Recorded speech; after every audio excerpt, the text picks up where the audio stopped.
ഞാൻ father Shiju Augustine Choorakkal CMI. October മാസത്തിൽ മാതാവിനോടുള്ള പ്രത്യേക ഭക്തിയിൽ വളരുകയാൻ നാം പരിശ്രമിക്കുകയാണ്. ജപമാല അതിൻ്റെ വലിയൊരു ആകർഷണമായിട്ട് ഒക്ടോബർ മാസത്തിൽ നാം ആഘോഷിക്കുകയാണ്. TFP സ്റ്റുഡൻറ് ആക്ഷൻ എന്ന സംഘടന അമേരിക്കയിലെ 23,000-ഓളം നഗരങ്ങളിൽ ജപമാല റാലി നടത്തുകയുണ്ടായി.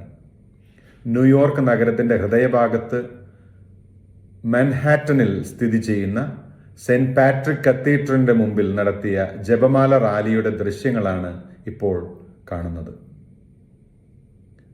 അന്ധകാരത്തെ അതിജീവിക്കുന്ന പ്രകാശം എന്ന ക്യാപ്ഷനോടുകൂടി ഫാത്തിമ മാതാവിന്റെ ബഹുമാനാർത്ഥം, അബോർഷൻ, സെയിം സെക്സ് മാരേജ് പോലുള്ള പാപങ്ങളുടെ പരിഹാരാർത്ഥം, പാപികളുടെ മാനസാന്തരത്തിന് വേണ്ടിയാണ് ഇങ്ങനെ ജപമാല റാലി യുവജനം നടത്തുന്നത്. പൊതുനിരത്തിലുള്ള ഈ ജപമാല റാലി നിങ്ങളെ അത്ഭുതപ്പെടുത്തുന്നുണ്ടോ എന്ന ചോദ്യത്തിന് ജനങ്ങൾ ഇത് എന്നെ അത്ഭുതപ്പെടുത്തുന്നു, ഞാനിത് ഏറെ ഇഷ്ടപ്പെടുന്നു എന്നാണ് പറയുന്നത്. ചിലർ ഒച്ച കേട്ട് എന്താണ് നടക്കുന്നത് എന്നറിയാനുള്ള ജിജ്ഞാസയാൽ ഓടിക്കൂടുകയായിരുന്നു. വഴിയാത്രക്കാർ അത്ഭുതത്തോടെ ഇത് വീക്ഷിച്ചു. ചിലരെ വല്ലാതെ ഇത് ആകർഷിച്ചു. ഇത്രയധികം യുവജനങ്ങൾ പൊതുജനമധ്യത്തിൽ ഫാത്തിമ മാതാവിനുള്ള ഭക്തി സൂചകമായി ഇത് ചെയ്യുന്നത് കണ്ട് പലരും ആശ്ചര്യചകിതരായി, പലരും പുളകിതരായി. ചിലരെ വല്ലാതെ ഇത് സ്പർശിച്ചു. പലരും അവരവരുടെ ജോലികൾ നിർത്തിവെച്ച് ഈ യുവാക്കളോടൊപ്പം ചേർന്ന് കൊന്ത ചൊല്ലി. പോളണ്ടിൽ നിന്നുള്ള ഈ യുവാക്കളുടെ ഈ പരിശ്രമത്തെ അതിയായി പ്രശംസിച്ചു.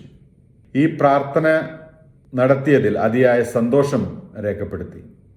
ജപമാല ഒരു ധ്യാന രൂപമാണെന്നും ദൈവത്തിങ്കിലേക്ക് നമ്മെ കൂടുതൽ അടുപ്പിക്കാൻ, ദൈവത്തെപ്പറ്റി ചിന്തിക്കാൻ, പരിശുദ്ധാത്മാവിനെ പറ്റി അറിയാൻ ഇത് നമ്മെ സഹായിക്കും എന്നാണ് ഈ യുവാവ് പറഞ്ഞത്.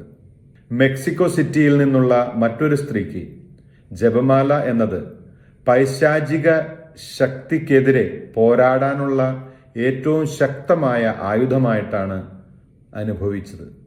പൊതുസ്ഥലത്ത് വച്ച് ഇത്തരത്തിലുള്ള ജപമാല പ്രാർത്ഥന അമേരിക്കയിൽ അനേകർക്ക് പ്രചോദനമായി. വരും വർഷങ്ങളിൽ ഇങ്ങനെ റാലി നയിക്കാൻ ഇവർ ആളുകളെ ക്ഷണിക്കുകയാണ്.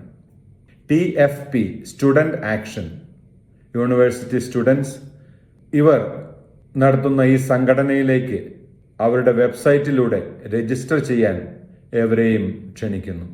മാതാവിന്റെ മധ്യസ്ഥം എല്ലാവരിലും സമൃദ്ധമായി ഉണ്ടാകട്ടെ എന്ന് പ്രാർത്ഥിക്കുന്നു. God bless.